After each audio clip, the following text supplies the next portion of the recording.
അപ്പോ സന്തോഷഭരിതനായി പറഞ്ഞു അത്രേ, റഹ്മത്ത് എത്ര വിശാലമാണ്, സന്തോഷമായി. നമ്മളാണെങ്കിൽ പറയും പാടില്ലേ, നമുക്ക് മാത്രം മതി, അത്ര കഷ്ടപ്പെട്ട് ഇവിടെ അല്ലേ, നമ്മളിത്ര കഷ്ടപ്പെട്ട് ഇവിടെയിരുന്ന് അത് നമ്മൾ മറ്റൊരുക്കൊന്നും എന്തിനാ കൊടുക്കുന്നത്? അങ്ങനെയല്ല. ഇസ്ലാം അവർക്ക് നൽകിയ ഹൃദയ വിശാലത. അല്ലാഹു നബിയെ, നിങ്ങൾക്ക് ഞാൻ ഹൃദയത്തെ വിശാലമാക്കി തന്നില്ലേ?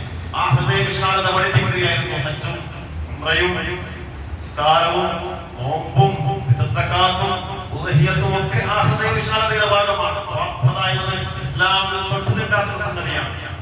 സ്വാർത്ഥതയില്ല, വിശാല മനസ്സുകളെ പഠിപ്പിക്കുകയാണ്. പരസ്പരം നിസ്കരിച്ചതുപോലും സഫ് സഫായി തോളോട് തോളൊരുമിൽ നിന്ന് നമ്മൾ നിസ്കരിച്ചു. ആ സഫിന് ചെറിയൊരു ഭംഗമുണ്ടെങ്കിൽ എന്റെ നിസ്കാരം ജമാഅത്ത് നിസ്കാരത്തിന്റെ ഫളീലത്തില്ല എന്ന് പഠിപ്പിച്ച ഇസ്ലാമാണ് നമ്മുടെ ഇസ്ലാം.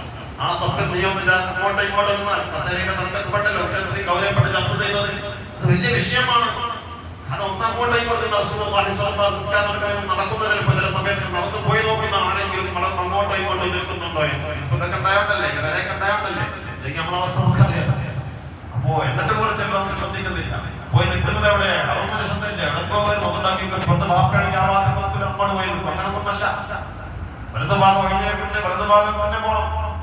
ചിലരിപ്പോ ഇടതു ഭാഗം ഉണ്ടായിരുന്നു, വലതുഭാഗത്താറുണ്ടായിരുന്നു. പല പ്രാവശ്യം പറഞ്ഞത് പലപ്പോഴും പറഞ്ഞ ഭാഗത്തേക്ക് വീണ്ടും വീണ്ടും കാണുന്നതുകൊണ്ടാണ് ജമാഅത്തിന്റെ പ്രതിലത്ത് കിട്ടൂല, നിസ്കാരം ശരിയാവും, ജമാഅത്തിന്റെ കൂലി കിട്ടൂല. പ്രത്യേകം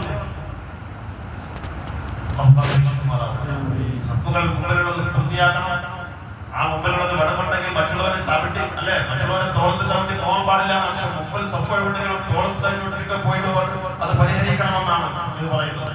മുമ്പിൽ സഫ് മൂലയിലൊക്കെ ചിലപ്പോൾ ഒഴിവുണ്ടാവും, അത് വേറെ തുടങ്ങി പറഞ്ഞു.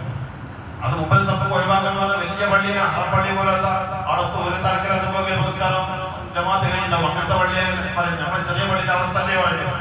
ചെറിയ പള്ളികളിലൊക്കെ ഒന്നാമത്തെ സഫ് ഫില്ല് ചെയ്ത് എന്ന് ഉറപ്പിച്ചതിന് ശേഷമാണ് രണ്ടാമത്തെ സഫ് നിൽക്കേണ്ടത്.